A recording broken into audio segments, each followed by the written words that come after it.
Hello, you're right, it's Miss Pierce here.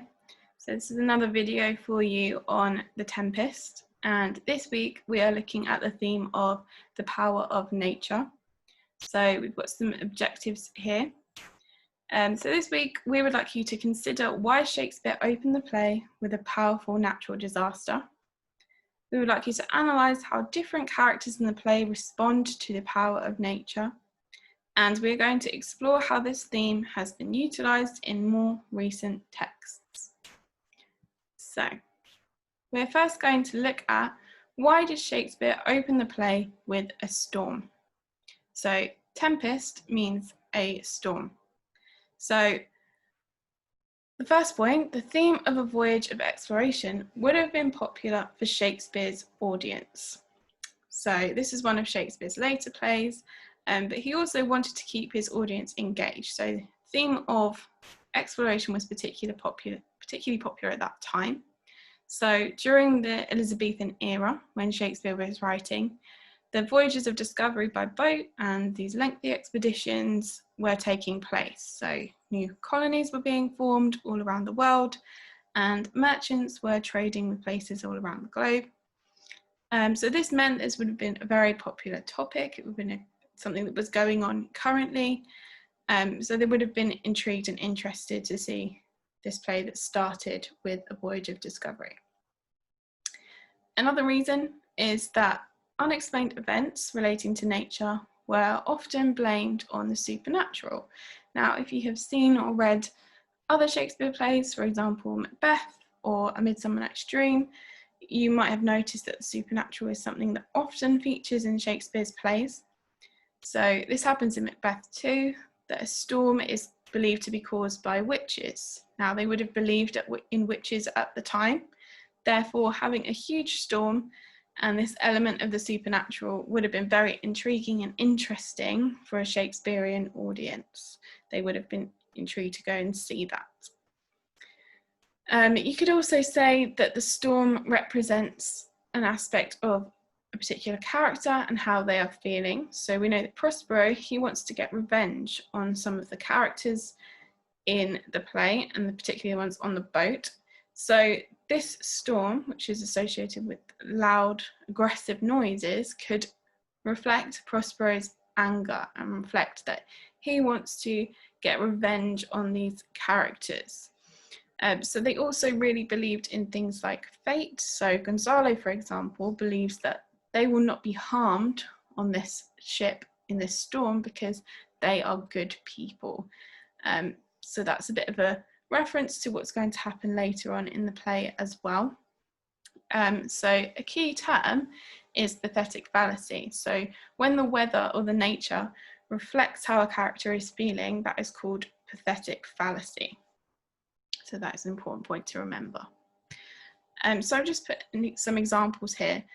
This theme of voyages of discovery, arriving on an island, is still very much popular in text today, and other pieces of literature, for example, Robinson Crusoe, Treasure Island, and Lord of the Flies. So I definitely recommend having a look at those if adventure and discovery of new lands is a topic that particularly interests you. So what we're going to do is we're going to look at Act 1, Scene 1 of The Tempest when the storm is actually occurring, and we're going to look at how the characters respond to the power of nature. So it's important to remember that the people on this boat, they are of nobility, so they're of high power in Italy. So that could have a bit of an influence on how they respond to this storm. So I mentioned in one of my other videos before, a lot of these characters feel a bit out of control. So they're used to having power, but when they arrive on this island, that's taken away from them. So we've got the boatswain, and he is controlling the boat, saying, "Hi, my hearts, cheerly, cheerly, my hearts. Take in the topsail, tend to the master's whistle, blow till there burst thy wind, if room enough. Good boatswain, have care. Where's the master?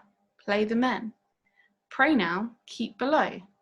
Where is the master, boatswain? Do you not hear him? You mar our labour. Keep your cabins. You do assist the storm. Nay, good. Be patient.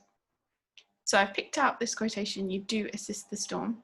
This links to the theme of the power of nature, that they believe that they have an influence on the storm. So like negative behavior could cause bad weather because they don't have any other way of explaining bad weather. Okay, so he thinks them arguing and this sense of chaos on this boat at the beginning of the play is affecting the storm and is causing it.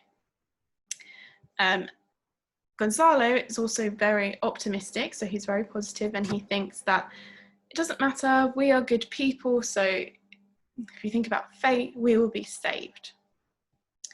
Okay, and then we go on to Boatswain again. "When the sea is, hence, what cares these roarers for the name of king? To cabin, silence, trouble us not." Gonzalo: "Good, yet remember whom thou hast aboard. None that I more love than myself. You're a counsellor. If you can command these elements to silence and work the peace of the present, we will not hand a rope more. Use your authority. If you cannot, give thanks you have lived so long, and make yourself ready in your cabin for the mischance of the hour, if it so hap. Cheerly, good hearts, out of our way, I say." So they're having all these arguments. They are bothering this boat when he cannot control the boat with all of their arguing. And he says to them, "What cares these roarers for the name of king?" So these characters, they are used to having a lot of power on earth. They have lots of control of their people. But when things like a big natural disaster happen, they can't control it and they don't like that. So the boatswain is saying this storm doesn't care that any of these people are a king. That's irrelevant. So you could still die in this storm because these titles mean nothing. But Gonzalo kind of ignores that and he says, "Remember who you have aboard." So he's kind of saying, you need to make sure that we are protected from this storm. And the boatswain goes on to say, well, "You're not really that important." So there will be some questions on this in your work this week and how the characters respond to the storm and what it shows us about them. But also this week, we are going to be looking at an extract from Life of Pi, which is also a film, so you might have seen that. But it also features a storm, just like it does in The Tempest. And this character is on a boat transporting animals, and he ends up in a storm, and he ends up on a boat with a tiger. Okay, so we're going to be looking at an extract where he is describing his panic in this storm. And what I want you to be looking for as I am reading it is any language that demonstrates their panic in response to the power of this nature and this natural occurrence. So I am going to read it out loud to you. So, extract from The Life of Pi. "The ship sank. It made a sound like a monstrous metallic burp. Things bubbled at the surface and then vanished. Everything was screaming. The sea, the wind, my heart. From the lifeboat, I saw something in the water. I cried, 'Richard Parker, is that you?' It's so hard to see. Oh, that this rain would stop. Richard Parker? Richard Parker? Yes, it is you." I could see his head. He was struggling to stay at the surface of the water. "Jesus, Mary, Muhammad, and Vishnu, how good to see you, Richard Parker. Don't give up, please. Come to the lifeboat. Do you hear this whistle? Tree, tree, tree. You heard it right. Swim, swim. You are a strong swimmer. It's not 100 feet. He had seen me. He looked panic-stricken. He started swimming my way. The water about him was shifting wildly. He looked small and helpless. What are you doing, Richard Parker? Don't you love life? Keep swimming then. Tree, tree, tree. Kick with your legs. Kick, kick.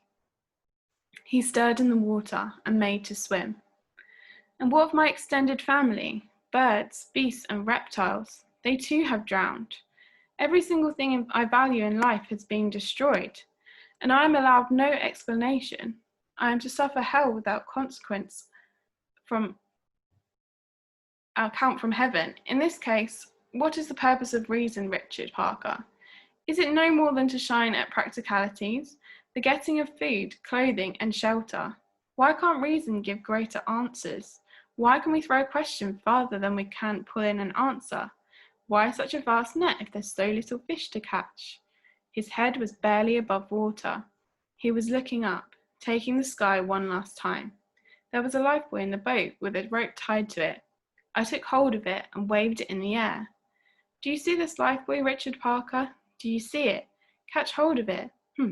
I'll try again. He was too far, but the sight of the lifebuoy flying his way gave him hope. He revived and started beating the water with vigorous, desperate strokes. That's right. 1, 2, 1, 2, 1, 2. Breathe when you can.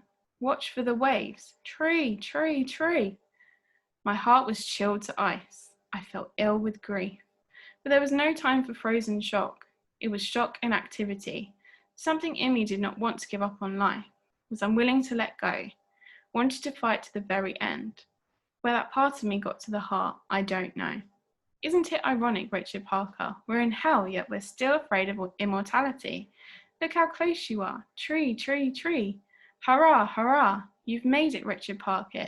Parker, you've made it. Catch. I threw the lifebuoy mightily. It fell in the water right in front of him. With his last energies, he stretched forward and took hold of it. Hold on tight. I'll pull you in. Don't let go. Pull with your eyes while I pull with my hands. In a few seconds, you'll be aboard and we'll be together. Wait a second. Together? We'll be together? Have I gone mad? I woke up to what I was doing. I yanked on the rope. Let go of that lifebuoy, Richard Parker. Let go, I said. I don't want you here. Do you understand? Go somewhere else. Leave me alone. Get lost. Drown, drown. He was kicking vigorously with his legs. I grabbed an oar. I thrust it at him, meaning to push him away. I missed and lost hold of the oar. I grabbed another oar. I dropped in an oarlock and pulled as hard as I could, meaning to move the lifeboat away. All I accomplished was to turn the lifeboat a little. Bringing one end closer to Richard Parker, I would hit him on the head.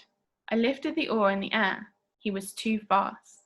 He reached up and pulled himself aboard. Oh my God. Ravi was right. Truly, I was to be the next goat. I had a wet, trembling, half-drowned, heaving and coughing 3-year-old Bengal tiger in my lifeboat. Richard Parker rose unsteadily to his feet on the tarpaulin, eyes blazing as they met mine, ears laid tight to his head, all weapons drawn. His head was the size and colour of the lifebuoy with teeth. I turned around, stepped over the zebra, and threw myself overboard. Okay, so that's the extract for you. What I'd like you to be doing is going through it and picking out quotations. So pick out anything that makes this demonstrate the theme of like panic in response to the power of nature. So you could be looking at things like short sentences. So short sentences, they tend to increase the pace. You could look at repetition. I'd like you to be looking at some of the imagery that is used as well. So go through that and see if you can find any quotations that demonstrate panic. So you're going to be answering an essay question. So how has the writer created a sense of powerlessness in the natural world? So how is this main character feeling in this extract? How are they demonstrating panic in response to this storm and the sea? Okay, so you need to be using evidence, so quotations from this extract, and I'd like you to construct 3 what, how, and why, however you do it in your lessons, style paragraphs answering that question. Thank you.